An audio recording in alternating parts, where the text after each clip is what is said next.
تعالى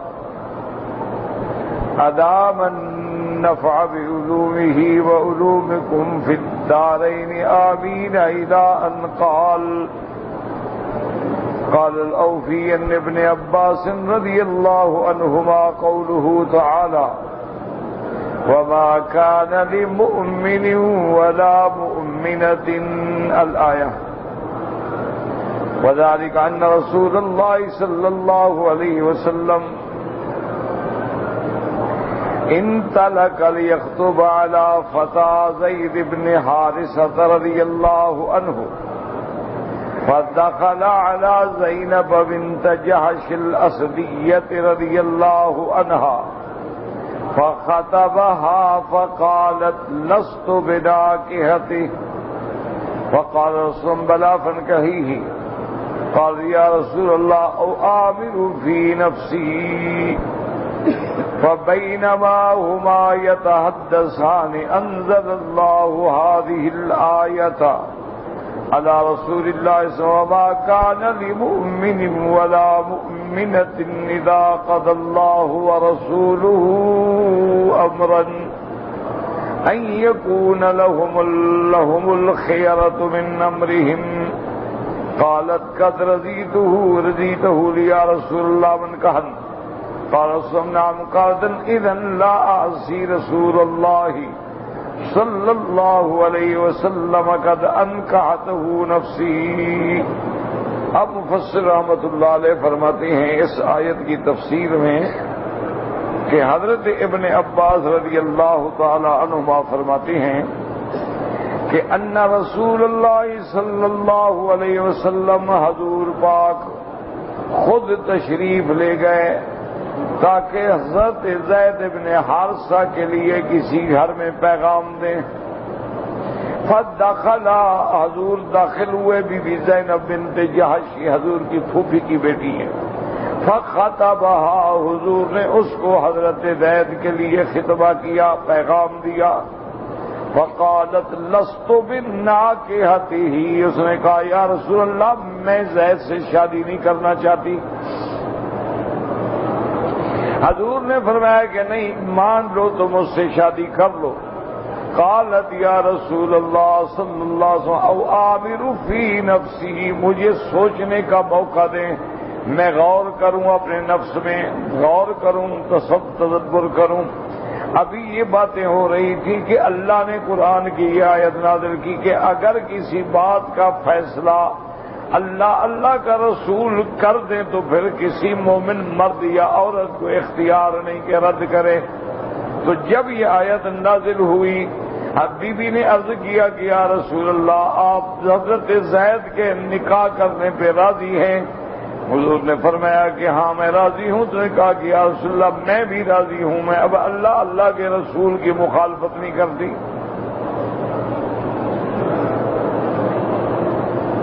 تو یہ سبب نزول ہے کہ اس بارے میں یہ آیت اتری. لیکن مسئلہ جو ہے وہ عام ہے کہ اگر اللہ کے رسول کا حکم واضح معلوم ہو جائے بس پھر کسی کو یہ حق نہیں پہنچتا کہ اگر مگر کرے. اسی لیے ہمیشہ یاد رکھیں کہ جن احکام میں اللہ کا قرآن یا فرمان محمد مصطفیٰ صلی اللہ علیہ وسلم واضح ہے اور متواتر ہے صحیح ہے وہاں کوئی جھگڑا نہیں ہوتا. ہمیشہ یاد رکھیں کبھی بھی اختلاف نہیں ہوتا. اللہ کے رسول کا حکم آ گیا بات ختم. اس کے بعد اختلاف کا تو کوئی مسئلہ ہی نہیں. اختلاف ہمیشہ ان مسائل میں ہوتا ہے کہ یا تو دو حدیثیں آ گئیں. اب علماء محدثین فقہا پریشان ہو گئے کہ حضور نے یہ دو حکم کیسے دیے. تو اب وہاں انہوں نے تحقیق کی کہ پہلا حکم کون سا ہے اور آخری حکم کون سا. تو پھر جو آخری حکم ہے گویا وہ پہلے حکم کا ناسخ ہے. پہلا حکم ختم ہو گیا آخری حکم جو ہے خدا. اس کی ایک چھوٹی سی مثال دماغ میں رکھ لیں کہ سیدنا عبداللہ ابن مسعود فرماتے ہیں میں باہر گیا ہوا تھا، واپس آیا، حضور نماز پڑھ رہے تھے، میں نے سلام کیا لیکن حضور نے جواب نہیں دیا۔ میں نے دوبارہ سلام کیا، حضور نے جواب نہیں دیا۔ میں نے تیسری دفعہ سلام کیا، چونکہ سنت یہی ہے کہ 3 دفعہ کہیں، لیکن حضور نے جواب نہ دیا۔ میں بہت ہی اداس ہو کے، پریشان ہو کے وہاں سے ہٹ گیا کہ اللہ کے نبی ناراض ہیں، آپ جواب ہی نہیں دیں۔ جب حضور نماز سے فارغ ہوئے تو آپ نے بلایا، فرمایا عبداللہ میں ناراض نہیں ہوں، پہلے نماز کی حالت میں جواب دینے کی اجازت تھی، اب اللہ نے منع کر دیا ہے، اب ہم نماز میں سلام کا جواب نہیں دے سکتے۔ تو اب پہلا حکم جو ہے وہ منسوخ ہو گیا، دوسرا حکم جو ہے وہ ناسخ ہو گیا۔ اچھا، اب مشکل کیا بنی؟ مثلا جن لوگوں نے پہلی حدیث تو سنی تھی لیکن دوسری نہیں سنی، اور وہ مدینہ چھوڑ کے چلے گئے، جہاد کرتے کرتے کرتے جہاں جہاں گئے وہ حدیث سناتے گئے سناتے گئے سناتے گئے، وہ حدیث پہنچ گئی، بعد والی حدیث نہیں پہنچی، تو اس لیے اختلاف پیدا ہوتا ہے، ہمیشہ یاد۔ اچھا، کبھی یہ ہوتا ہے کہ حضور نے 2 کلمات پسند فرمائے، جیسے دعائے قنوت ہے، ایک روایت حضرت عبداللہ ابن مسعود سے ہے، ایک روایت ابن عباس سے۔ بعض فقہا نے اللہم اہدنی فیمن ہدیت والی روایت لے لی، اور بعض حضرات نے دوسری روایت لے لی، تو اب دونوں حضور سے ثابت ہیں، لہذا جھگڑا کوئی نہیں، کیونکہ وہ بھی دعا حضور نے فرمائی، وہ بھی دعا حضور نے فرمائی، وہ بھی حدیث صحیح ہے، وہ بھی حدیث صحیح ہے۔ تو اس کو کوئی سمجھے کہ اختلاف ہے کہ بعض لوگ تو وہ دعا پڑھتے ہیں اور بعض لوگ وہ دعا پڑھتے ہیں، تو وہاں اختلاف نہیں ہوتا۔ اسی طریقے سے مثلا صلاۃ الوتر ہے، کبھی حضور پاک نے ایسا بھی فرمایا کہ 9 رکعتیں متواتر اکٹھی پڑھ کے سلام پھیر دی، کبھی حضور صلی اللہ علیہ وسلم نے 2 رکعت پڑھ کے سلام پھیر کے پھر کھڑے ہو کے 1 رکعت پڑھ لی،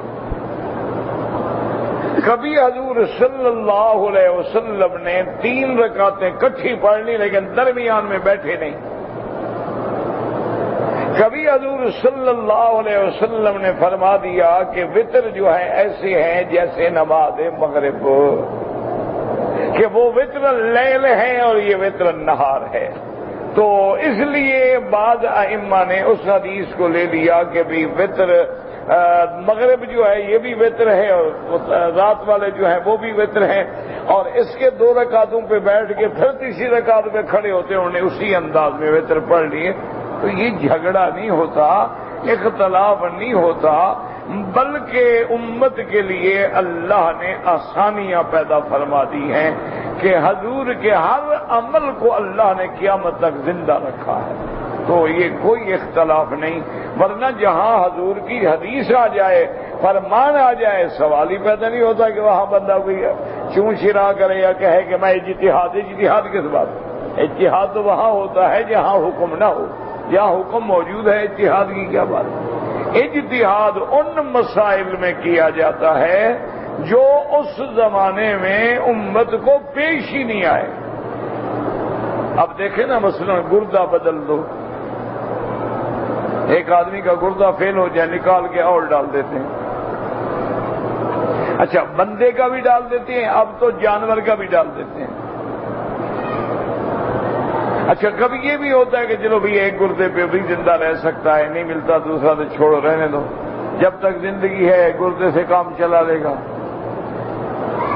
اب یہ عام بات ہو گئی، مثلا کسی کے دل کے وال جو ہیں 4 ہوتے ہیں وہ بند ہو گئے، اب ان کو کھولا نہیں کھلے، اب بدلنا پڑ گیا، تو وہ وال جو ہیں وہ پلاسٹک کے مثلا بنے ہوئے ہوتے ہیں، وال جو ہیں وہ جانور کے بنے ہوئے ہوتے ہیں، وال جو ہیں وہ خنزیر کے بھی بنے ہوئے ہوتے ہیں، وہ گائے کے بھی بنے ہوئے ہوتے ہیں، مختلف جانوروں سے بنتے ہیں۔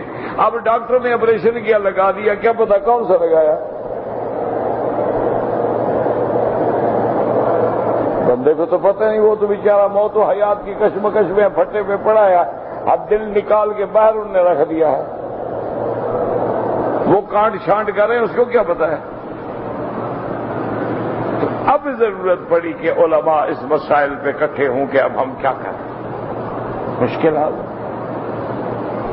اسی طرح جیسے حضور نے فرمایا کہ جب تک آدمی سودا کر کے چیز کو قبضے میں نہ لے لے اس وقت تک بے تام ہی نہیں ہوتی، یعنی آپ نے مجھے یہ بیچا ہے 1 ریال، میں نے کہا ٹھیک ہے، آپ نے 1 ریال لے لیا، میں نے یہ لے لیا، بے تام ہو۔ اب یہ چیز آپ کے پاس ہی نہیں ہے، میرے پاس، جب آپ کے پاس نہیں میرے پاس کیسے آئے گی؟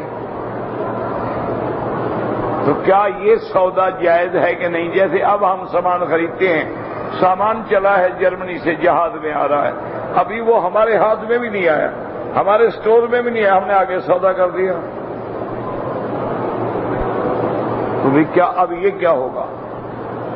اب ضرورت پڑے گی کہ علماء اجتہاد کریں گے، ان مسائل پہ بیٹھ کے علماء اکٹھے ہوں گے۔ انہوں نے کہا کہ ہاں حضور کے زمانے میں یہ چیز نہیں تھی، لیکن اب جو اوراق کا تبادلہ ہوتا ہے، کاغذات کا تبادلہ ہوتا ہے کہ ہمارا سودا کنفرم ہو گیا، ہم نے LC کھول دیا، لیٹر آف کریڈٹ کھول دیا، بینک نے وہ کاغذ وہاں سے منگوائے، گارنٹی تصدیق ہو گیا، یہ کاغذ میرے پاس آ گئے، جہاز نہ ہو کاغذ تو میرے قبضے میں ہے، تو گویا مال میرے قبضے میں، کیونکہ وہ مال وہی چھڑا سکتا ہے جس کے بعد یہ کاغذ ہیں، تو اس لیے انہوں نے کہا بھی جائز ہے، مال قبضے میں نہ ہو لیکن مال کا آرڈر تو قبضے میں ہے نا، کاغذ تو قبضے میں ہے نا، تو گویا کہ وہ مال بھی ہمارے قبضے میں شمار ہوگا، اس لیے وہاں اجتہاد کی ضرورت ہوتی ہے۔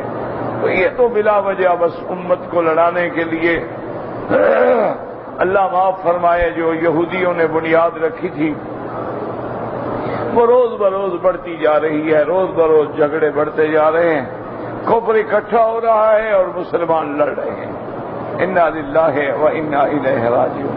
ورنہ یاد رکھو جب قرآن ہے، حدیث ہے، بس ختم، کوئی امام بھی یہ نہیں کہتا کہ حدیث رسول کو چھوڑ کے میری بات پہ عمل کرو، ہر امام نے یہ تنبیہ کی ہے کہ جب حدیث مل جائے وہی ہمارا مذہب ہے، وہی تیرا مذہب ہے، اس کے علاوہ ادھر ادھر کوئی نہیں ہٹ سکتا۔ لیکن حدیث پر نظر بھی تو ہو نا، یہ تو نہیں کہ آپ نے 2 حدیثیں پڑھی ہیں اور لگ جائیں ائمہ پر اعتراض کرنے کے لیے۔ آپ نے ماشاءاللہ ابھی قاعدہ نورانی بھی اچھی طرح نہیں پڑھا اور صحابہ پہ اعتراض کرنے شروع کر دیں، آپ نے ماشاءاللہ ابھی پہلی جماعت بھی نہیں پڑھی اور اہل بیت رسول پہ اعتراض شروع کر دیں، تو یہ باتیں جو ہیں یہ خلاف ہوتی ہیں، تو بات کو سمجھنے کی کوشش۔ اس لیے جب حکم آ گیا، حالانکہ بی بی نہیں چاہتی تھی، لیکن اس نے کہا یا رسول اللہ جب اللہ رسول کا حکم ہے میں نافرمانی نہیں کرتی، بس میرا نکاح کر دیں۔ وقال ابن لہیۃ النبی امرتان اکرمتان ابن عباس رضی اللہ عنہما قال خطب رسول اللہ صلی اللہ علیہ وسلم زینب بنت جحش لزید بن حارثہ رضی اللہ عنہ فانکفت منہ وقالت انا خیر منہ حسبا۔ حضور پاک نے بی بی زینب بنت جحش کو پیغام بھیجا حضرت زید بن حارثہ کے لیے، تو بی بی صاحبہ نے اس کو انکار کر دیا، اس کو برا سمجھا اور کہا کہ انا خیر منہ حسبا، میں باعتبار خاندان کے زید بن حارثہ سے زیادہ بہتر ہوں، لہذا میں کیوں شادی کروں؟ وَكَانَتْ امْرَأَةً فِي عَاهِدَةٌ، اور وہ بھی کچھ تیز مزاج بھی تھیں، چونکہ تباہی ہوتے ہیں نا، بعض عورتیں تیز مزاج ہوتی ہیں، بعض عورتیں نرم مزاج ہوتی ہیں، بعض عورتیں معتدل مزاج ہوتی ہیں، اللہ پاک اسی طرح مردوں میں دیکھیں، بعض ہوتے ہیں معلوم ہوتا ہے کہ ابھی مرچیں کھا کے اٹھے ہیں، اور بعض ہوتے ہیں آپ جو مرضی آئے کرتے رہیں وہ ہلتا ہی نہیں، بعض آدمی ہوتے ہیں معتدل ہوتے ہیں، غصے کے وقت غصہ ہوتا ہے، پیار کے وقت پیار ہوتا ہے۔ فَأَنزَلَ اللَّهُ تَعَالَى وَمَا كَانَ لِمُؤْمِنٍ وَلَا مُؤْمِنَةٍ الْآيَةُ وَهَكَذَا قَالَ مُجَاهِدٌ وَقَتَادَةُ وَقَالَ حَيَّانٌ أَنَّهَا نَزَلَتْ فِي زَيْنَبَ بِنْتِ جَحْشٍ رضی اللہ تعالی عنہا حین خطبها رسول اللہ صلی اللہ علیہ وسلم مولا زید بن حارثہ رضی اللہ عنہ فامتنعت ثم اجابت. حضرت مجاہد، حضرت قتادہ، حضرت مقاتل حیان فرماتی ہیں کہ یہ آیت جو ہے بی بی زینب کے قصے میں اتری ہے. بی بی زینب نے پہلے تو انکار کر دیا تھا، لیکن جب یہ آیت اتری تو فوراً رشتہ قبول فرما لیا. وقال عبد الرحمن زید بن اسلم نزلت في ام كلثوم بنت عقبة بن ابي معيط رضي الله عنها وكانت اول من هاجر من النساء يعني بعد صلح الحديبية ووهبت نفسها للنبي صلى الله عليه وسلم فقال قد قبلت فزوجها زید بن حارثة رضی اللہ عنہ يعني والله اعلم بعد فراقه زینب فسخطت هي واخوها وقالا انما اردنا رسول الله فزوجنا عبده قال فنزل القرآن وما كان لمؤمن ولا مؤمنة اذا قضى الله ورسوله امرا الى آخر الآية. قال وجاء امر اجمع من هذا النبي اولى بالمؤمنين من انفسهم قال وذاك خاص وهذا اجمع. اب جناب بعد مفسر فرماتے ہیں عبد الرحمن ابن زید بن اسلم فرماتے ہیں کہ نزلت فی ام کلثوم، وہ فرماتے ہیں بی بی ام کلثوم بنت عقبہ بن ابی معیط رضی اللہ تعالی عنہا، یہ بی بی عقبہ بن ابی معیط کی بیٹی ہیں ام کلثوم، اور یہ وہ بی بی ہیں جس نے مسلمان عورتوں میں سے صلح حدیبیہ کے بعد سب سے پہلے ہجرت کی ہے مدینہ منورہ کی طرف. اول من ہاجر من النساء فوهبت نفسها للنبی صلی اللہ علیہ وسلم. اس بی بی نے آ کے خود اپنی ذات کو پیش کیا کہ یا رسول اللہ میں اپنے آپ کو آپ کے سپرد کرتی ہوں، آپ قبول فرمائیں. حضور نے فرمایا مجھے قبول ہے، لیکن آپ نے قبول کرنے کے بعد اس کا نکاح جو تھا زید ابن حارثہ سے فرما دیا. فرمایا تم نے مجھے اختیار دے دیا ہے نا کہ بھی میں اپنے آپ کو آپ کے سپرد کر دوں، تو میں آپ کا نکاح جو ہے حضرت زید ابن حارثہ سے کرتا ہوں. تو وہ بی بی بھی ناراض ہو گئی، اس کا بھائی بھی ناراض ہو گیا. انہوں نے کہا ہم تو چاہتے تھے حضور نکاح فرمایا، حضور نے ہمیں غلام کے ساتھ کہہ دیا. تو اللہ تبارک و تعالیٰ نے یہ آیت نازل فرمائی کہ جب میرا نبی کوئی فیصلہ فرماتے تو کسی کو انکار کرنے کا حق نہیں ہے. اب مفسر فرماتا ہے معلوم ہوتا ہے کہ شاید بی بی زینب بنت جحش کے نکاح کے بعد جب حضرت زید نے طلاق دے دی تو پھر دوبارہ جو شادی ہے وہ ام کلثوم بنت عقبہ بن ابی معیط سے ہوئی. اب مفسر فرماتا ہے اس سے زیادہ خاص وہ آیت النبی اولا بالمؤمنین، النبی اولا بالمؤمنین من انفسهم وازواجه امہاتهم. اللہ نے فرمایا کہ میرا نبی جو ہے تمہاری ذات سے بھی مقدم، تمہاری جان سے بھی مقدم، ساری کائنات سے بھی مقدم. اگر میرا نبی تیرے ذات کے خلاف بھی فیصلہ کر دے تو تمہیں قبول کرنا ہوگا، انکار کرنے کی طاقت نہیں. اب مفسر فرماتے ہیں یہ آیات عام ہے وہ خاص ہے کہ ما کان لمؤمن ولا مؤمنۃ اذا قضى الله ورسوله امرا ان يكون لهم الخيرة. میرے نبی کے فیصلے کے بعد کسی مومن مرد اور عورت کو اختیار نہیں کہ وہ فیصلہ قبول نہ کریں. قال الامام احمد حدثنا عبد الرزاق قال اخبرنا معمر عن ثابت البناني عن انس رضي الله تعالى عنه قال خطب النبي صلى الله عليه وسلم على جليبيب امرأة من الانصار الى ابيها فقال حتى استأمر امها فقال النبي صلى الله عليه وسلم فنعم اذن. قال فانطلق الرجل الى امرأته فذكر ذلك لها قالت لا اذن ما وجد رسول الله صلى الله عليه وسلم الا جليبيبا وقد منعناها من فلان وفلان. قال والجاریۃ فی صدرها تسمع۔ اب حضرت انس سے روایت ہے کہ حضور پاک نے حضرت جلیبیب کے لیے انصار کی ایک عورت کو پیغام دیا نکاح کا، جلیبیب کی رشتے کے لیے۔ تو اس بندے نے کہا کہ یا رسول اللہ میں گھر جا کر لڑکی کی ماں سے مشورہ کر لوں۔ آپ نے تو فرمایا لیکن بہرحال مشورہ تو کرنا۔ آپ نے فرمایا ہاں بالکل ٹھیک۔ وہ گھر آیا اور اس نے آ کے کہا کہ حضور پاک نے ہماری بیٹی کے لیے حضرت جلیبیب کے لیے پیغام دیا ہے۔ وہ بیوی جو تھی نا ناراض ہو گئی، انہوں نے کہا عجیب بات ہے، جلیبیب تو بڑا شکل صورت میں ایسا ہے، اور اللہ کے نبی کو ہماری بیٹی کے لیے یہی جلیبیب ملا تھا اور کوئی بھی نہیں ملا، کبھی نہیں ہو سکتا، ہم یہ رشتہ قبول نہیں کر سکتے، میری بیٹی اتنی خوبصورت ہے، فلاں پیغام آیا، فلاں پیغام آیا، فلاں رشتہ آیا، ہم نے ان کا انکار کر دیا ہے اور ہم جلیبیب کو دے دیں۔ تو جب یہ میاں بیوی باتیں کر رہے تھے تو وہ لڑکی بھی کھڑے ہوئے باتیں سن رہی۔ والجاریۃ تسمع فی صدرها تسمع قال فانطلق الرجل يريد ان يخبر رسول الله بذلك صلی اللہ علیہ وسلم فقالت الجاریۃ تريدون ان تردوا على رسول الله سمعن قال قد رضيه لكم فانكحوه قال فعنها جلة أبويها وقال صدقت فذهب أبوها إلى رسول الله صلى الله عليه وسلم فقال إن كنت رضيته فقد رضيناه قال فإني قد رضيته قال فزوجها ثم فتح أهل المدينة فركب جلیبیب فوجدوه قد قتل وحوله ناس مشركين قد قتلهم قال رضي الله عنها وإنها لمن أنفق بيت بالمدينة۔ اب بی جو سن رہی تھی ان کی بیٹی، اس نے کہا کیا کر رہے ہو، اللہ کے نبی نے پیغام بھیجا ہے تم انکار کر رہے، کیا بات؟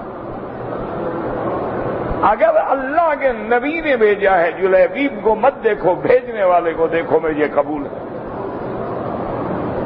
انہوں نے کہا ٹھیک ہے، جب لڑکی کو قبول ہے تو ہم کیوں اعتراض کریں گے؟ تو انہوں نے حضور کی خدمت میں آ کے عرض کیا کہ یا رسول اللہ ان کنت رضیتہ فقد رضیناہ، اگر آپ ہماری بیٹی کے رشتہ کا جلیبیب پہ راضی ہیں تو ہم بھی راضی ہیں۔ حضور نے فرمایا میں راضی ہوں۔ حضور پاک نے اس کا نکاح کر دیا۔ اب مفسر فرماتے ہیں، راوی فرماتے ہیں ثم فزع اهل المدینۃ، اس کے بعد ایسے خبر آئی کہ مدینے پہ کسی دشمن نے حملہ کر دیا ہے۔ فركب جلیبیب، جلیبیب اکیلا سوار ہو کے دشمن کے مقابلے پہ دوڑا، یعنی اتنا بڑا بہادر آدمی تھا، اور کہتے ہیں کہ وہی شہید ہو گئے۔ صحابہ کہتے ہیں کہ جب ہم وہاں گئے تو ہم نے دیکھا کہ آپ بھی شہید ہو گئے، لیکن چاروں طرف مشرکین کی لاشیں پڑی ہوئی ہیں، آپ مرتے مرتے خود بھی شہید ہو گئے اللہ کے راستے میں۔ اور حضرت انس فرماتی ہیں فلقد رأیتها، میں نے اپنی آنکھوں سے دیکھا حضور کی دعا سے سب سے زیادہ پیسے والا، خرچ کرنے والا، خیرات کرنے والا گھرانہ جو تھا جلیبیب کا تھا۔ اللہ نے اتنا مال دے دیا، اتنا دے دیا کہ سب سے بڑا گھر بن گیا۔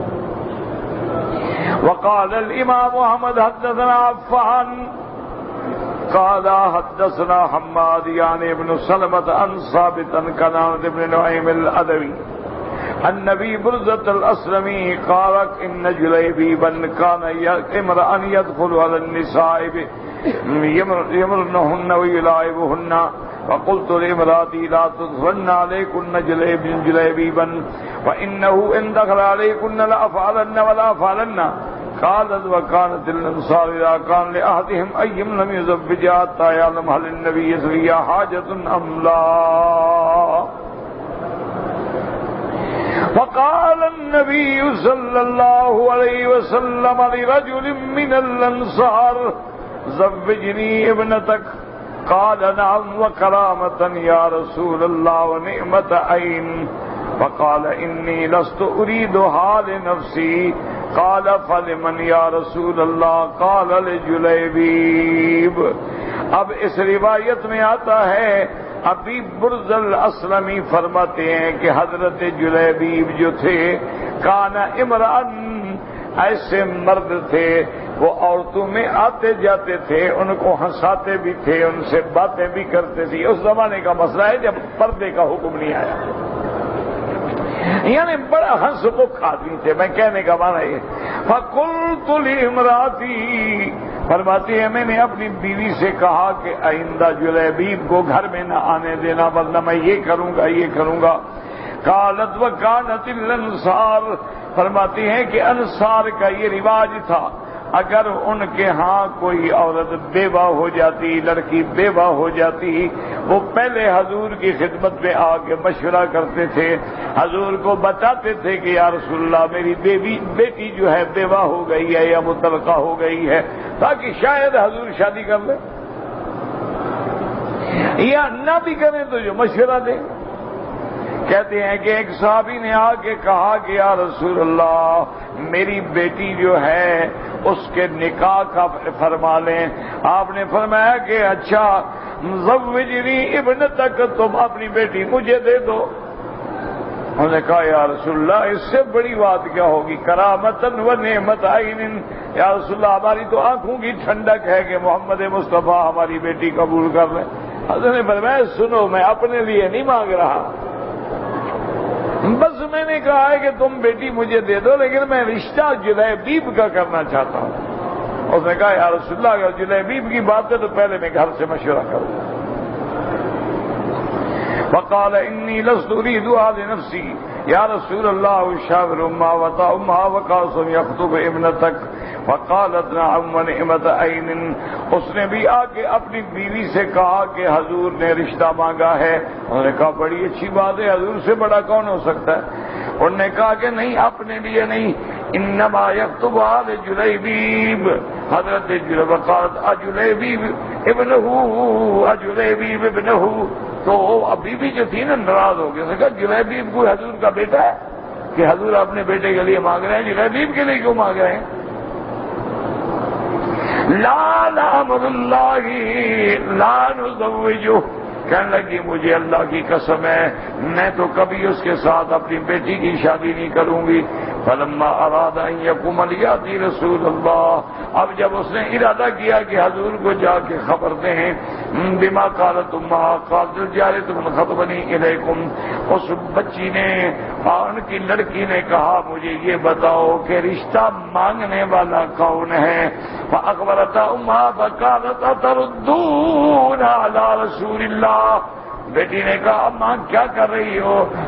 مانگا تو حضور میں رشتہ ہے، انکار کرو گے تو گویا اللہ کے نبی کی بات کا انکار کر رہے ہو۔ ادفعونی الیہ، مجھے چھوڑ دو، فانہ لن یضیعنی، اللہ مجھے ضائع نہیں کریں گے۔ فانطلق ابوہا الی رسول اللہ ثم قال شانک بیابض وجہا جلیبیبا، آپ نے جلیبیب کی شادی کر دی۔ قال فخرج رسول غدوۃ له فلما افاء اللہ علیہ، آپ ایک غزوے میں تشریف لے گئے، جب واپس آئے تو آپ نے پوچھا قال لاصحابہ رضی اللہ عنہم هل تفقدون من احد، آپ نے فرمایا پتہ کرو کوئی اپنا ساتھی کوئی صحابی رہ تو نہیں گیا۔ قالوا نفقد فلانا ونفقد فلانا، انہوں نے کہا یا رسول اللہ فلاں نظر نہیں آ رہا فلاں نظر نہیں آ رہا۔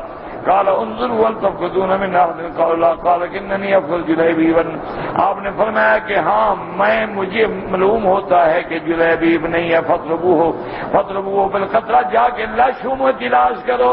فطلبوه فوجدوه الى جنب سبعة قد قتلهم، کہتے ہیں کہ ڈھونڈتے ڈھونڈتے گئے تو لاشوں میں موجود تھے، اور جلیبیب کے ساتھ 7 لاشیں پڑی تھیں، یعنی 7 کو مارنے کے بعد شہید ہو گئے۔ ھذا منی وانا منہ، حضور نے فرمایا یہ میرا ہے میں اس کا ہوں، یہ مجھ سے ہے میں اس سے ہوں۔ 3 دفعہ فرمایا رسول اللہ صاحب وحملہ شریف۔ اب فرماتی ہے کہ حضور نے اپنے ہاتھوں پہ اٹھا لیا مجاہد کو، اللہ اکبر، ثم وضعہ فی قبرہ، اور قبر میں بھی حضور پاک نے اپنے ہاتھوں سے رکھا۔ ولم یذکر انہ غسلہ رضی اللہ عنہ، اور یہ بات مفسر فرماتے ہیں یاد نہیں کہ آپ نے غسل بھی دیا اس کو یا بغیر غسل کے ثابت کر دیا۔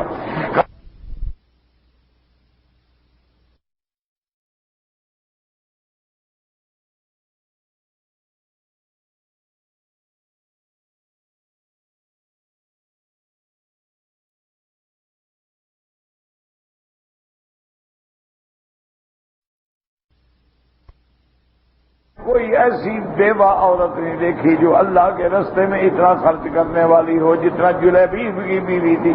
یعنی اتنا مال چھوڑ گیا، اتنا گھر بھرا ہوا تھا کہ اس کی بیوی سب سے زیادہ خرچ کرنے والی. وحدث اسحاق بن اللہ نبی ثابت نے کہا حتی ما دعا رسول اللہ قال اللهم صب علیہ صبا ولا تجعل عیشها کدا. اب فرماتی ہیں میں نے پوچھا کہ تمہیں پتہ ہے کہ جلیبیب کے لیے حضور نے کیا دعا مانگی تھی؟ انہوں نے کہا مجھے پتہ نہیں. انہوں نے کہا حضور نے دعا مانگی تھی اللهم صب علیہ صبا ولا تجعل عیشها کدا. میرا اللہ میرے جلیبیب پہ رزق کی بارش کر دے اور اس کے رزق میں کبھی تنگی نہ آئے. دیکھو حضور کی دعا کیسے لگی کہ سب سے زیادہ گھرانہ بھر والا بن گیا. وما قائم فرماتے ہیں اس کے بعد کہا وقضا کان وا قال نسائی منفق منها وهكذا اورد الامام احمد بطوله وجه ابن مسلم النسائی في لفظ کی صدقته. وذكر الحافظ ابو عمر بن عبد البر في الاستياب ان الجاريه لما قالت في خدرها اتردون على رسول الله صلى الله عليه وسلم امره نزلت هذه الآیات. اللہ نے یہ آیت نازل فرمائی فما كان لمؤمن ولا مؤمنة اذا قضى الله ورسوله امرا ان يكون لهم الخيرة من امرهم. وقال ابن جريج اخبرني عامر بن مصعب عن طاووس قال انه سأل ابن عباس عن ركعتين بعد العصر فنهاه. وقرأ ابن عباس رضي الله عنه ما كان لمؤمن ولا مؤمنة إذا قضى الله ورسوله أمرا أن يكون لهم الخيرة من أمرهم. وهذه الآية عامة في جميع الأمور. حضرت طاووس نے حضرت ابن عباس سے پوچھا کہ عصر کے بعد 2 رکعتیں پڑھنے کے بارے میں کیا حکم ہے؟ آپ نے فرمایا عصر کے بعد بالکل نہیں پڑھنی. حضرت ابن عباس نے فرمایا کہ عصر کے بعد 2 رکعت نہیں ہوتی ہیں. اور اس کے بعد یہ آیت پڑھی کہ جب اللہ کے رسول کا فیصلہ ہو تو کسی کو اختیار نہیں. تو اللہ کے نبی کا فیصلہ یہی ہے کہ لا صلاۃ بعد العصر حتی تغرب الشمس. عصر کے بعد کوئی نماز نہیں جب تک کہ سورج نہ ڈوب جائے. تو لہذا آپ کے حکم کی مخالفت نہیں ہو سکتی. اس لیے مفسر فرماتی ہیں کہ یہ آیت جو ہے تمام احکام صرف یہ نہیں کہ شادی کے بارے میں ہے بلکہ جس مسئلے میں بھی اللہ کا نبی فیصلہ کر دے ہم نے اطاعت کرنی. وذلك أنه إذا حكم الله بشيء فليس لأحد مخالفته ولا اختيار لأحد هنا ولا رأي ولا قول. کہ جب اللہ کے رسول کسی چیز کا فیصلہ فرما دیں اب کسی کو طاقت نہیں کہ مخالفت کرے، نہ اس کو اختیار ہے کہ اس کے خلاف چنے، نہ اس کو اختیار ہے کہ کہے جی نہیں میری رائے میں یہ ہے اور حالات کا تقاضا یہ ہے. نہیں، بس جو حکم ہے وہ حکم.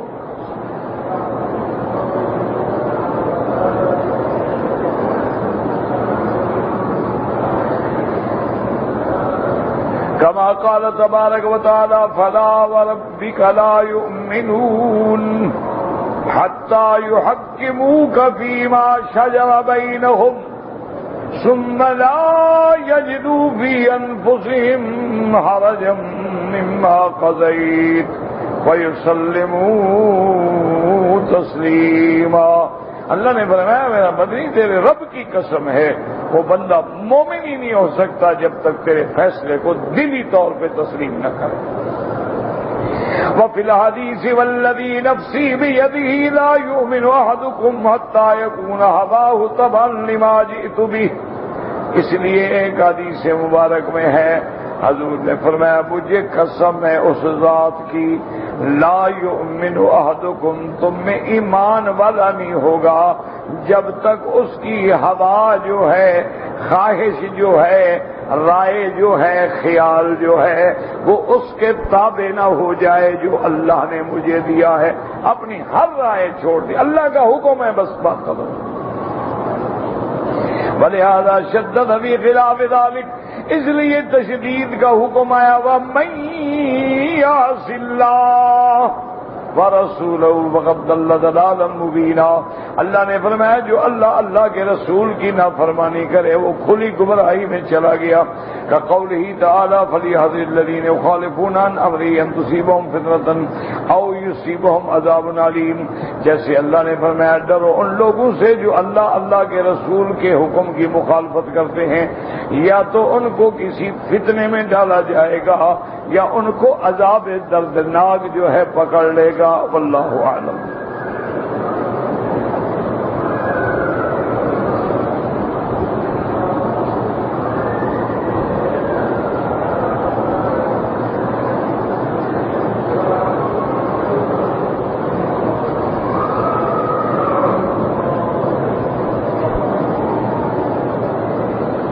کہتے جی کہ جب ہم لوگ نماز کے لیے کھڑے ہوتے ہیں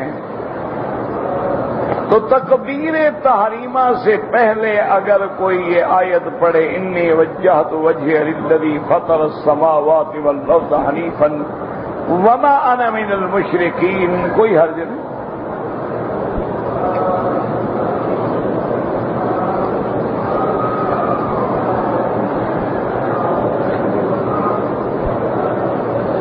والدین کے لیے آدمی حج بھی کر سکتا ہے، عمرہ بھی کر سکتا ہے، صدقہ، خیرات، نوافل جو چاہیں پڑھیں اور ان کو ثواب دیں۔ اگر والدین زندہ ہیں لیکن بوڑھے ہیں، معذور ہیں، آنے سے قاصر ہیں، پھر بھی آپ ان کے لیے حج، عمرہ، صدقہ، خیرات سب کر سکتے ہیں۔ جب حج ہو سکتا ہے تو طواف بھی ہو سکتا ہے، طواف میں حج میں طواف نہیں ہوتا۔ کہتے جی کہ اولاد کی اصلاح کے لیے دعا کریں اللہم اصلحنا واصلح بنا واصلح اولادنا واولاد المسلمین، اصلح شبابنا وشباب المسلمین، اصلح ذریاتنا وذریات المسلمین۔ لیکن میرے بھائی یاد رکھو کہ دعا سے تو بڑی نعمت کوئی نہیں۔ دعا جو ہے حدیث میں آتا ہے الدعاء مخ العبادت، دعا تو گویا عبادت کا مغز ہے۔ اسی طرح آتا ہے الدعاء سلاح المؤمن، دعا جو ہے وہ مومن کا ہتھیار ہے، لیکن اس کے ساتھ ضرورت ہے کہ بچوں کی تربیت بھی کریں، بچوں کی اصلاح بھی کریں اور دعا بھی کریں۔ صرف دعا پہ بھی نہ رکھیں اور صرف تربیت پہ بھی نہ رہیں، محنت بھی کریں، تربیت بھی کریں اور دعا بھی کریں، تو انشاءاللہ پھر امید ہے کہ اصلاح ہو جائے۔ بس کوشش یہ کریں کہ اولاد کی صحبت جو ہے وہ بری نہ ہو، ان کو غلط دوستوں سے بچائیں اور ان کو اچھے دوستوں کے ساتھ تعلق بنائیں، مسجد میں، مدرسے میں، درس میں، قرآن میں، تفسیر میں، حدیث میں، تبلیغ میں اچھی طرف ان کا ذہن لگائیں، محنت کریں انشاءاللہ۔ اور ساتھ اللہ سے دعائیں بھی مانگتے رہیں کہ مولا یہ محنت میرے بس میں ہے، دلوں کے پھیرنے والا تو تو ہے، وہ تو ہمارے ہاتھ میں نہیں ہے۔ کیوں؟ اگر وہ نہ چاہیں تو نبی کے بیٹے بھی گمراہ ہو کے مر گئے، اور اگر وہ نوازنے پہ آ جائیں تو ابو جہل کا بیٹا حضور کا صحابی جلیل ہے حضرت اکرمہ بطل من ابطال الاسلام، یعنی اسلام کے جو مایہ ناز بہادر گزرے ہیں، جیسے خالد بن الولید ہے ایسے حضرت اکرمہ۔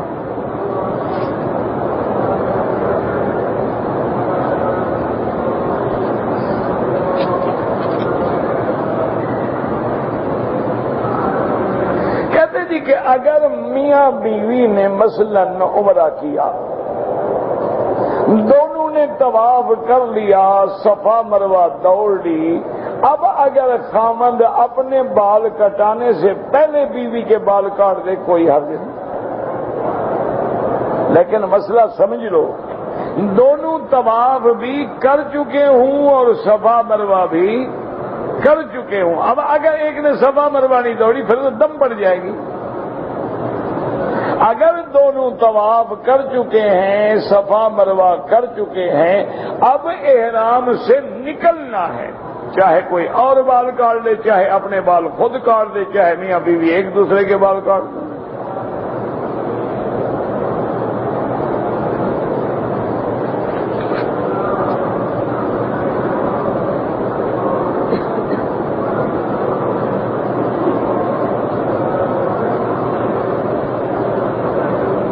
کہتے ہیں کہ میری بہن نے مجھے کچھ رقم دی تھی خرچ کرنے کے لیے، میں نے واپس کر دی. اس نے اصرار کیا، میں نے کہا میرے اوپر حرام ہے، لیکن بہن نے مجبور کر کے مجھے دوبارہ دی ہے. آپ خرچ کریں، کوئی حلال حرام نہیں ہو. تمہارے کہنے سے حلال حرام نہیں ہو جاتا. تم کہو کہ بکری حرام ہے، بکری حرام ہو جائے گی.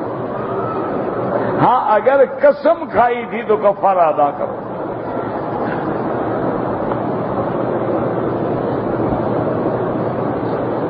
کہتے جی کہ حضرت علی کی پیدائش جو ہے کعبہ شریف میں ہوئی ہے. میرا بھائی یہ دراصل صرف حضرت علی کے بارے میں نہیں ہے.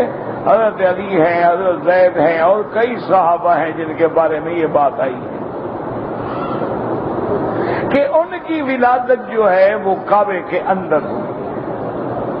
تو اگر یہ بات ہو بھی تو ایک فضیلت ہے، اچھی بات. بس یہ کوئی دلیل نہیں بن جاتی ہے کہ جو کعبے کے اندر پیدا ہو خلیفہ بھی وہی بنے. یہ کوئی دلیل نہیں ہے. اور اصل بات یہ ہے کہ لفظ کعبہ آ گیا، لوگوں نے اسی کو کعبہ سمجھ لیا. اللہ نے عقل بھی تو دیا ہے نا. لفظ آ گیا کہ حضرت علی مولود کعبہ، لفظ آ گیا حضرت علی کعبے میں پیدا ہوئے، حضرت زید حضرت فلان کعبے میں پیدا ہوئے. لوگوں نے سمجھا اسی کعبے کے اندر پیدا ہوئے. پہلی بات ہے اللہ نے عقل دیا ہے. مثلا تمہارے گھر میں بیٹی ہے، بہن ہے، بیوی ہے، جب اس کی ولادت کا وقت قریب آ جائے، بچے پیدا ہونے کا وقت قریب آ جائے تو مسجد میں لے جاتے ہیں. ہاں جی، کہ برکت والا بچہ ہو جائے. مسجد چاہے پلید ہو جائے لیکن بچہ برکت والا ہو جائے. نہیں یعنی مجھے آپ اس اللہ نے عقل دیا ہے نا. آخر اللہ کے حرم میں کھڑے ہو، اللہ نے دماغ دیا، عقل دیا، فکر دیا کہ کیا مسلمانوں کے گھر میں یہ رواج ہے کہ جب بچہ پیدا ہونے کا وقت ہے کہ ہمیں مسجد میں پردہ کراؤ، جلدی کرو جلدی کرو، ہمارا بچہ پیدا ہونے والا ہے. کوئی عقل ہے؟ تو حضرت علی کی والدہ اتنی بے عقل تھی کہ جب بچہ پیدا ہونے کا وقت آ گیا کعبہ شریف میں داخل ہو گئی. خدا کا خوف کریں، کو بات کو سمجھیں. جن لوگوں کا عقیدہ کعبے سے یہ تھا کہ نعوذ باللہ مرد عورتیں بغیر کپڑے کے ننگے طواف کرتے تھے، ان سے پوچھا گیا بے وقوفو بدبختو یہ کیا ہے؟ انہوں نے کہا ان کپڑوں میں ہم گناہ کرتے ہیں، کعبے میں گندے کپڑے کیسے لے آئیں؟ وہ بے وقوف ننگے ہو گئے تو انہوں نے کہا ٹھیک ہے اللہ کا کعبہ ہے، کوئی نظر اٹھا کے دیکھتے ہی نہیں ایک دوسرے کو، لیکن ان کپڑوں میں ہم نے گناہ کیا ہے، تو گناہ والے کپڑے خدا کے گھر میں کیسے لے آئیں؟ تو جو گناہ والے کپڑے گھر میں نہیں لاتے تھے وہ اپنے بچوں کو ولادت کے وقت عورتوں کو کعبے کے اندر داخل کر دیتے تھے. کوئی سمجھنے کی عقل تو اللہ نے دی ہے نا. اچھا پھر جب بچہ پیدا ہوا تو باقاعدہ ہے وہاں دایا کو بھی بلایا گیا بچہ پیدا کرنے کے لیے، یا ویسے پیدا ہو گئے؟ اصل بات یہ نہیں ہے، بات سمجھو. قرآن پاک نے اس پورے حرم کا نام حرم بھی رکھا ہے، اس کا نام مسجد الحرام بھی رکھا ہے، اور اس کا نام کعبہ بھی رکھا ہے. بات سمجھو اصل. اللہ قرآن میں کیا کہتے ہیں؟ اپنا رخ کدھر کرو؟ فول وجہک شطر آگے کیا لفظ ہے؟ شطر الکعبہ. کدھر رخ کرو؟ شطر المسجد الحرام. تو سارا مکہ جو ہے مسجد الحرام ہے. ذالک لمن لم یکن اہلہ حاضر المسجد الحرام انما المشرکون نجس فلا یقربوا المسجد الحرام. تو سارا حرم جو ہے حدود حرم یعنی عرفات سے لے کر ادھر جعرانہ، ادھر مسجد عائشہ، ادھر شمیسی، ادھر لیس کے راستے میں یہ جگہ ہے حدود حرم کی. تو یہ سارا حرم جو ہے اس کا نام حرم بھی ہے، اس کا نام مسجد الحرام بھی ہے، اور اس کا نام کعبہ بھی ہے. اب دیکھیں قرآن کہتا ہے ہدیم بالغ الکعبۃ کہ تم لوگ جب حج پہ آؤ تو اپنے قربانی کے جانور کعبے میں ذبح کرو. کہاں ذبح کرو؟ ہدین بالغ کعبے میں پہنچاؤ. تو تم مینا میں کرتے ہو یا کعبے میں کرتے ہو؟ تو معلوم یہ ہوا کہ سارا حرم جو ہے اس کا نام کعبہ بھی ہے. تو حضرت علی بھی چونکہ حرم میں اندر گھر تھا ان کا، وہی پیدائش ہوئی تو علماء نے لکھ دیا کعبے میں پیدا ہوئے بس. ورنہ یہ مانا تھوڑا کہ اس کعبے کے اندر پیدا ہوئے تھے.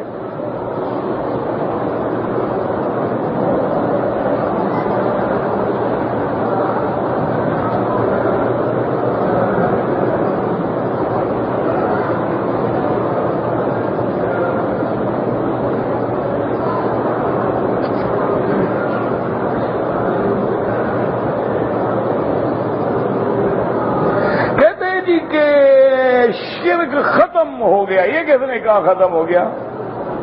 یعنی آج کل مشرک نہیں ہے.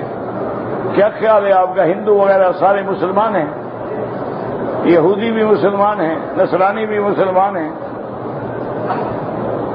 اور مانا یہ ہوتا ہے کہ اسلام کا غلبہ ہو گیا، اللہ کے نبی کو اللہ نے فتح دے دی، مکے میں اسلام آ گیا. اس کا مانا یہ تھا کہ گویا شرک مٹ گیا. یہ مانا نہیں کہ آئندہ بھی نہیں ہوگا، بلکہ صحیح حدیث میں ہے حضور نے فرمایا میں دیکھ رہا ہوں کہ مشرکین مکہ کی عورتیں پھر کعبے کے باہر طواف کر رہی ہیں.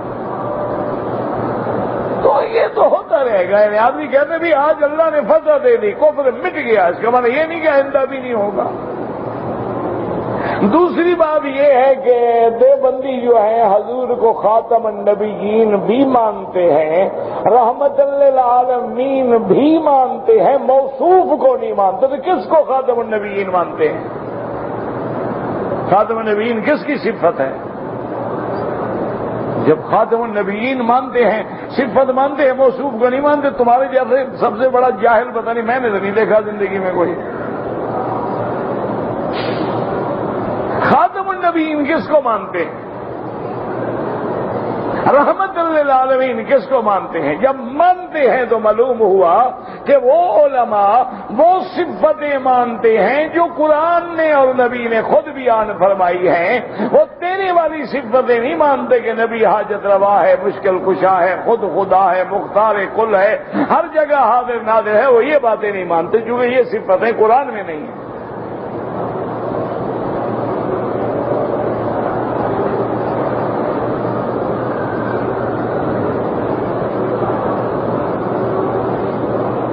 اگر شخص حرم میں بیٹھا ہو اس کی پشت کعبے کی طرف ہو کوئی حرج کیا ہو جاتا؟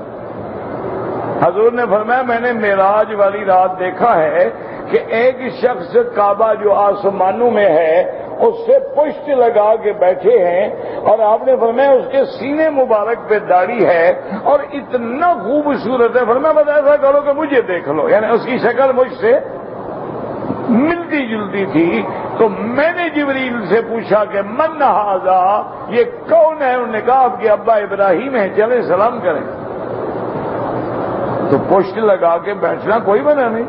اللہ دلوں کو جانتے ہیں کہ تم نے توہین کے لیے پشت کی ہے یا درس کے لیے کی ہے، تقریر کے لیے کی ہے، طواف کے لیے کی ہے، کسی اور وجہ سے کی ہے، کوئی مسئلہ نہیں.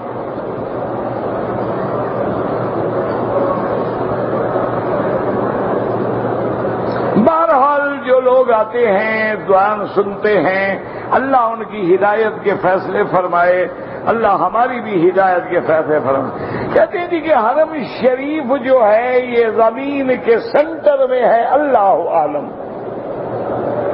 آتا ہے روایات میں کہ یہ مرکز عالم ہے، تو اس لیے بعض علماء کہتے ہیں کہ گویا یہ زمین کا اصل ہے اور زمین کی گویا ناف ہے۔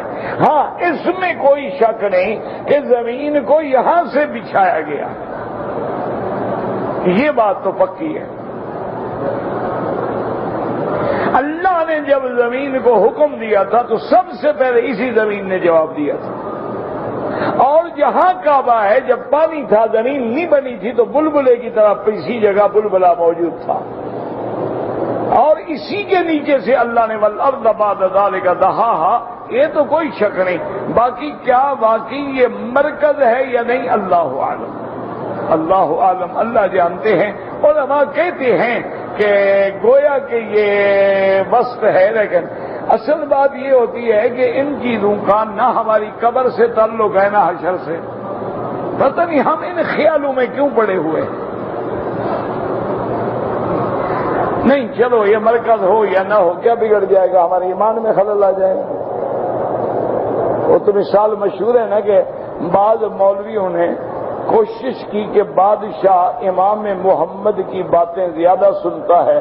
امام محمد تھے، امام ابو حنیفہ کے شاگرد تھے رحمت اللہ علیہم، محمد بن حسن الشیبانی، بہت بڑے عالم، بہت بڑے امام گزرے ہیں، تو بادشاہ ان کا بڑا احترام کرتا تھا، تو بعض سرکاری مولوی جلتے تھے، ہر دور میں ہوتے ہیں نا سرکاری مولوی، درباری مولوی، حلوائی مولوی، ربانی مولوی، حقانی مولوی، ہر قسم کی مخلوق ہر زمانے میں ہوتی ہے۔ تو سرکاری مولویوں کو بڑی تکلیف ہوتی کہ اس کی زیادہ احترام ہے اور ہمارا اتنا احترام نہیں ہے، 24 گھنٹے ہم خوشامد میں کھڑے ہیں، اپنا ایمان بیچ دیا، دین بیچ دیا، پھر بھی بادشاہ ان کو زیادہ عزت دیتا ہے۔ تو انہوں نے کچھ مسائل بنائے اور وہ مسائل بادشاہ کو دیے کہ جب امام محمد آئے تو آپ یہ مسئلے پوچھیں اور ان سے کہیں کہ عقلی جواب دیں اور ابھی جواب دیں۔ ایک مسئلہ یہ بھی تھا کہ زمین کا مرکز کہاں ہے، جیسے تم نے پوچھا ہے نا کہ زمین کا درمیان سینٹر جو ہے وہ کہاں ہے، سینٹر بیچارہ ڈھونڈ رہا ہے، تاکہ اگر زمین ادھر زیادہ ہو گئی تو اس کا گھاٹا ہو جائے گا نا، بس دماغ ہے خلاص۔ بہرحال امام محمد رحمت اللہ علیہ جب آئے دیکھا کہ آج کچھ بادشاہ کی نظریں بدلی ہیں، السلام علیکم کیا، بیٹھ گئے۔ بادشاہ نے پوچھا کہ امام محمد ہم نے آپ سے کچھ پوچھنا ہے، میں پوچھا نہیں، جواب یہی دینا ہوگا اور عقلی دینا ہوگا، کتابوں سے نہیں۔ پوچھے انہوں نے کہا اب یہ بتائیں کہ اللہ نے جو زمین پیدا کی ہے اس کا سینٹرل مقام، مرکزی نقطہ کہاں ہے؟ حضرت کے ہاتھ میں عصا تھا نا، آپ نے اپنے سامنے وہ عصا یہاں رکھ دیا، فرمایا یہ جگہ ہے، یہ مرکزی مقام۔ بادشاہ نے کہا یہ کیسے؟ انہوں نے کہا پیمائش کرا لو۔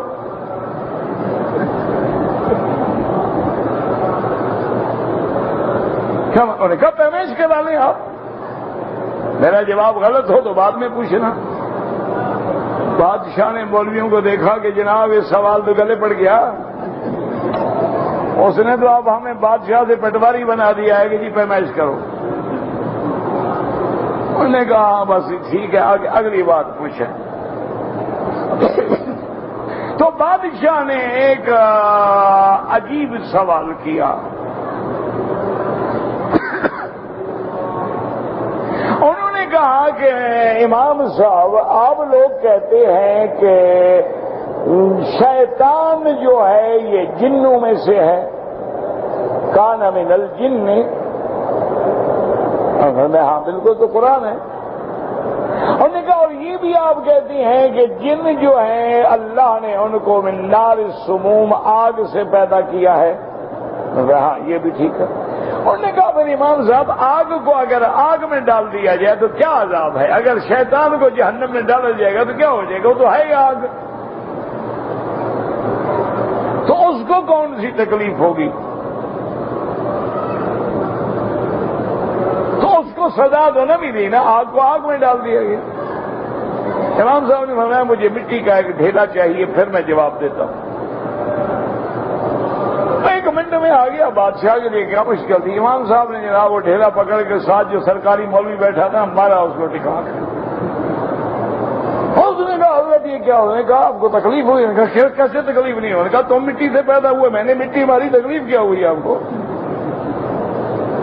اللہ نے انسان کو مٹی سے نہیں بنایا۔ اس نے کہا مٹی کو میں نے مٹی ماری ہے، کیوں چیخ رہے ہو بھائی؟ انہوں نے کہا جناب جیسے اس کو تکلیف ہوئی ہے نا، شیطان کو بھی تکلیف ہوگی۔ ہر آگ کی الگ طاقت ہے، ایک آگ 10 سینٹی طاقت رکھتی ہے، ایک 100 کی طاقت رکھتی ہے، تو جب طاقت بڑھے گی تو اس کو سزا ہوگی۔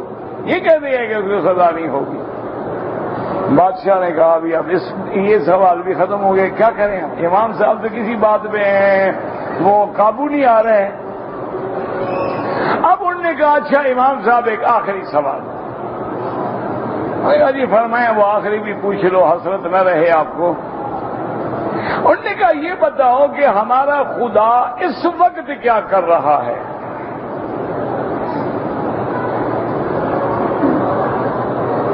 امام صاحب نے کہا ٹھیک ہے میں جواب تو دیتا ہوں، لیکن یہ سوال ہے خدا کے بارے میں۔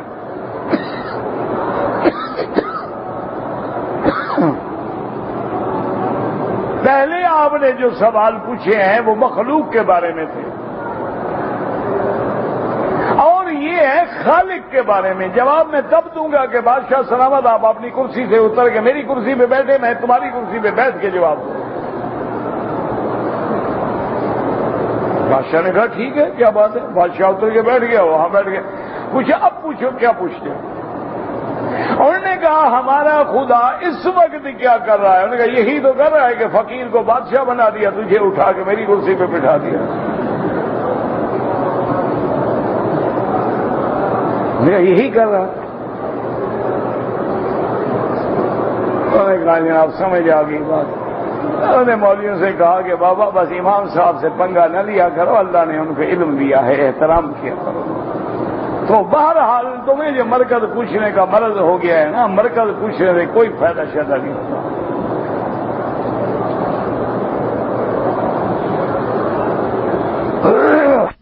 ہم زمزم سے وضو کر سکتے ہیں، بالکل کر سکتے ہیں، لیکن احترام کریں۔ اللہ کے گھر کے اندر کھڑے ہو کے وضو کرو گے نا، تو مسجد کے اندر وضو کرنے کی ویسے اجازت ہے، ویسے پانی ہے زمزم، وضو بھی کر سکتے ہو۔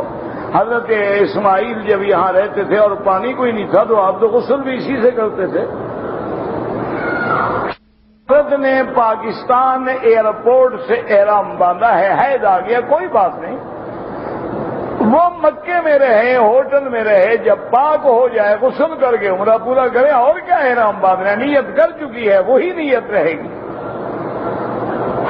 پانی کا احرام بیگ میں چلا گیا، اس نے جہاز میں بیٹھے بیٹھے نیت تو کر لی، لیکن چادریں جدے میں باندھی، بالکل ٹھیک ہے، کوئی غلطی نہیں۔